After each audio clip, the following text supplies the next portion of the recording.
Na sequência, eu começo a deslocar o calcanhar, mas a ponta do meu pé está no chão, quando então eu tiro o pé. Na sequência, eu pousei o calcanhar, completei o meu pé, pousou totalmente, meu calcanhar está no chão. Aqui eu tirei o calcanhar, mas continua apoiado, e então eu descolei. Qual que é a diferença dessa condição que eu representei em relação à segunda, com amplitude muito maior?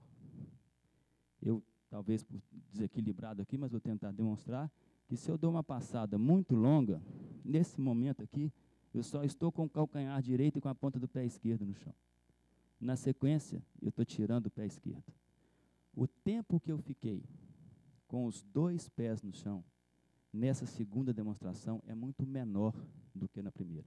Até aí os senhores concordam comigo?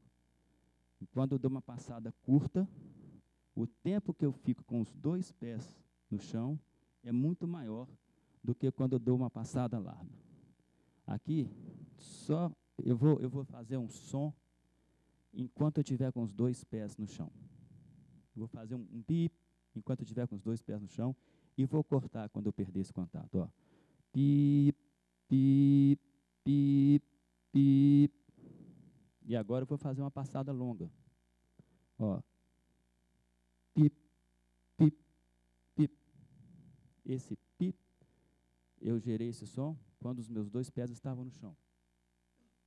E esse tempo de permanência dos dois pés no chão, quando de uma passada curta, foi muito maior que quando da longa. Até aí vocês entenderam? Ora, o que seria o tríplice apoio? A ocorrência de duas mãos no chão, mais um pé. Ou de dois pés no chão, mais uma mão. Então, o que está determinando aí esse tríplice apoio é essa maior ou menor permanência desse bípede apoiado. Então, eu tenho aqui dois pés e uma mão, ou duas mãos e um pé, e se eu fico muito tempo assim, eu fico muito tempo com esse pé e as duas mãos apoiadas. Se eu fico pouco tempo, é por pouco tempo que ocorreu a permanência de apoio desses três membros. Eu me fiz entender para os senhores ou não? Então, eu quero com isso tentar passar, esclarecer e demonstrar que se por um lado a dissociação é fundamental para que haja o tríplice apoio, não é a maior ou menor dissociação a que interfere no maior ou menor tempo de permanência de tríplice apoio, mas sim a amplitude que o animal está usando nessa passada. Tá bem? Eu faço questão de colocar porque eu vejo que é também aí uma discussão forte. Muitas vezes, quando se fala em mais dissociado, tem mais tempo de tríplice apoio. Definitivamente, nós não podemos levar adiante esse conceito, sob pena de estarmos conduzindo todo um trabalho para o que não é tecnicamente correto. Tá bem? Pode passar. Bom, aí uma representação, então, gráfica, o que seria a sequência dos apoios durante a marcha, e aqui eu chamo de marcha clássica, ou seja, aquela que não apresenta degenerações, que não apresenta supressão de apoios ou substituição de apoios. Então, nós temos ali, no primeiro quadro, à esquerda, um tríplice de anterior direito, ou seja, aquela bolinha vazada representa um membro em suspensão e as outras três, apoio, os membros apoiados. Então, nós temos ali um tríplice apoio de anterior direito. Por que anterior direito? Porque é a mão, o anterior, que vai dar nome àquele apoio. Na sequência, esse animal levantou também o pé direito e apresenta um apoio diagonal direito. Na sequência, ele pousou a mão esquerda, apresenta um tríplice de posterior esquerdo. Na sequência, levantou a mão direita, apoio lateral esquerdo. Daquela final de linha, nós começamos ao começo, na outra de baixo, tríplice de anterior esquerdo. Na sequência, esse animal, então, levantou o posterior esquerdo, apresenta um diagonal esquerdo. Na sequência, pousa a mão direita, tríplice de posterior direito. E, por fim, ele apresenta um apoio lateral direito. Na sequência, ele volta ao primeiro tríplice de anterior direito. Então, seria esse aí o diagrama, ou não em termos de tempo de permanência, mas sim a ocorrência dos 8 apoios, 2 laterais, 2 diagonais e 4 tríplices, típicos, característicos, tanto do passo quanto da marcha clássica. Pode passar? Segura esse microfone aqui para mim, por favor.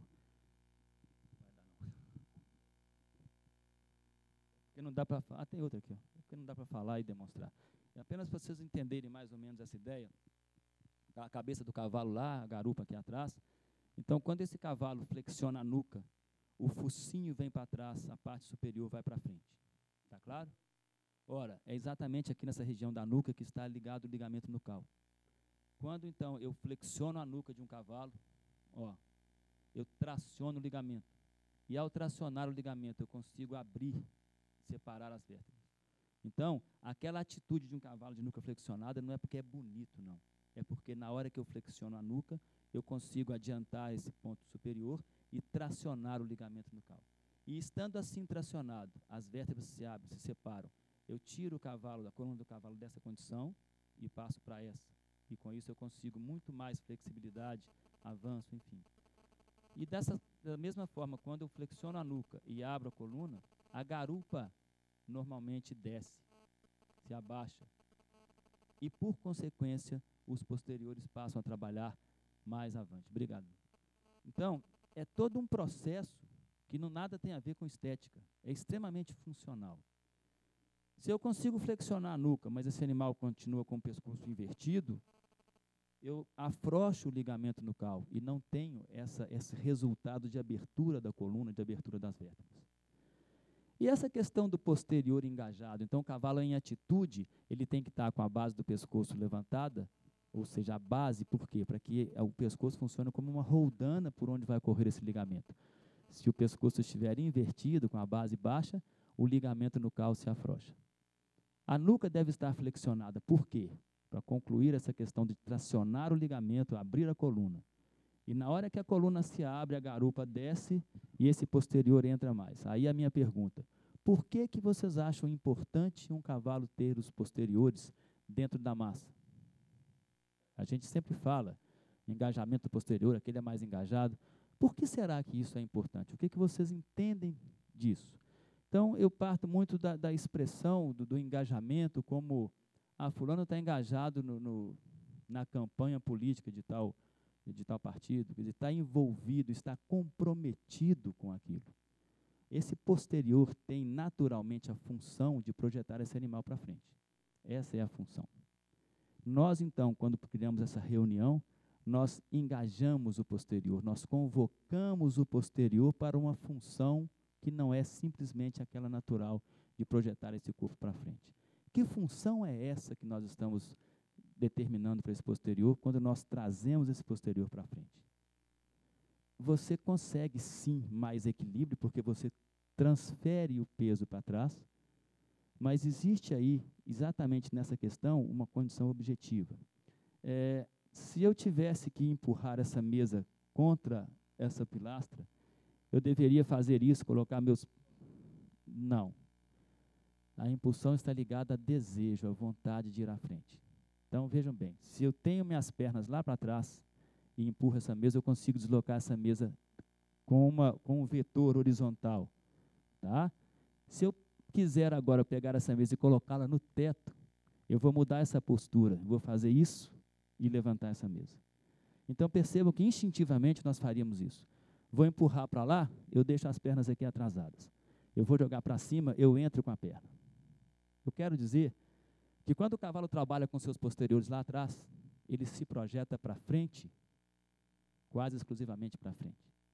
Quando esse cavalo entra mais com esse posterior, e entendo que não é só a perna entrando, mas a garupa descendo, a coluna se abrindo, então esse casco vai lá embaixo quase do peito, e então executa a força, ele cria um segundo vetor de força, que é um vetor para cima, vertical. Então aqui eu empurrei a mesa na horizontal, levei o pé lá embaixo, crio o vetor para cima. Nós então temos uma resultante desses dois vetores, do horizontal e do vertical. Essa resultante é como se fosse uma flecha entrando embaixo do peito do cavalo, entre as mãos, e sustentando essa região do cavalo, sustentando a base do pescoço. Então não é o cavaleiro que tem que estar aqui carregando a rédea, sustentando esse cavalo. Ele se sustenta por você. É o cavalo que tem que fazer isso. Na medida que ele entra com esse posterior, sem dúvida ele ganha equilíbrio, porque ele transfere peso para trás. ele levanta a frente, se mantém mais leve na frente. Isso é o ideal na equitação. Ele aumenta a sua tração. Então, quando ele trabalha com o posterior lá atrás, a resultante é só horizontal. Entrou com o posterior, engajamos esse posterior, convocamos esse posterior para um outro propósito, que é não só de se jogar para frente, mas também de se sustentar. Então, esse cavalo assume essa leveza por ele mesmo. E esse processo todo, ele só se faz em atitude correta, com a base do pescoço sustentada, com a nuca flexionada e esse posterior engajado. É muito importante que a gente entenda esse processo, para saber a hora de fazer, para saber o porquê. É muito comum ver o pessoal montar cavalo, 2 dias já quer flexionar, né? Aí pega uns pedaços de ferro desse tamanho e fala, não, vamos devagar, vamos organizar esse animal, vamos preparar essa estrutura para então dar a ele condição de se ajustar e entrar em atitude. Então, quando nós avaliamos o estilo, nós não podemos ficar no nível da estética, da beleza que realmente existe, mas encontrar ali toda uma condição que esse animal está me mostrando de ser capaz de executar pela atitude que ele assumiu e preservou, sem oscilações, sem fuga, né, sem distorções, ele conseguir se manter em atitude e executar, então, no caso do julgamento de marcha, uma prova correta. Então, pode passar, por favor. Essas questões, então, de cabeça estável e bem colocada, estabilidade e posicionamento do pescoço, estabilidade também do tronco sem oscilações, correção de aprumos, problemas de garupa e paleta. Tem animais que batem garupa, torcem a paleta ou espada. Às vezes animais que não têm recurso, que não têm liberdade de movimento. Então, se eu tenho minha perna livre para movimentar, eu levo a minha perna sem o quadril. Mas se eu tenho alguma limitação, para atingir tal ponto, além da perna, eu tenho que levar um pouco do quadril. E depois eu levo outro pouco. Então, daí a pouco você tem um quadril, uma garupa oscilando. Muitas vezes a espada da mesma forma. O animal tem liberdade, não tem liberdade, está limitada essa possibilidade de movimento, ele acaba levando mais do que devia. Então, essa espada se joga, se mexe. São oscilações que não são desejáveis quando se avalia esse item estilo. Portanto, o animal se preservando mais estável, ele mostra possibilidade, liberdade de movimentos, enfim. Pode passar, por favor.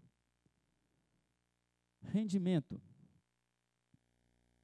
está ligado à amplitude de passada e jamais à velocidade. É a capacidade do animal percorrer uma distância com um número menor de passadas. Então, a gente não deve confundir aí com velocidade, como eu disse, e nem pouco com impulsão, porque eu volto a dizer, a impulsão está muito ligada à vontade, ao desejo, à disposição desse animal ir para frente. Claro que ele depende de força, depende de toda a estrutura disponível para aquilo. Mas aqui eu quero chamar a atenção para outro conceito que eu não sei, eu não tenho acompanhado, até por falta de tempo e na outra razão, como está evoluindo o Campolina nesse item. Mas hoje, se você senta na televisão, ligam a televisão num leilão do Manga Larga Machador, o que a gente vê, uma grande frequência e não vindo de técnicos, é a seguinte comentário: olha que beleza, olha só que troca rápida de apoio desse animal. Meu Deus do céu, quando que troca rápida de apoio na marcha foi qualidade? Nunca vi, nunca, jamais. É claro que um animal, para executar um movimento com troca rápida, ele tem que ter uma senhora coordenação motora, uma senhora habilidade, sem dúvida. Mas, nesses casos, ele usa essa habilidade para mascarar a falta de uma qualidade, que é a amplitude, que é a elasticidade. Então, um cavalo que tem passadas curtas, e com isso ele troca rápido de apoio, eu não sei se algumas outras pessoas também se enganam, se iludem de que porque está trocando rápido, ele está dissociando. Nós temos cavalo de trote curtinho, rápido. Então, eu gostaria de lançar também, se eu tiver errado, me corrijam, vão contra mim, eu acho importante, mas eu não consigo entender qualidade na troca rápida de apoio. Ela apenas mascara a falta de amplitude, a falta de uma qualidade maior.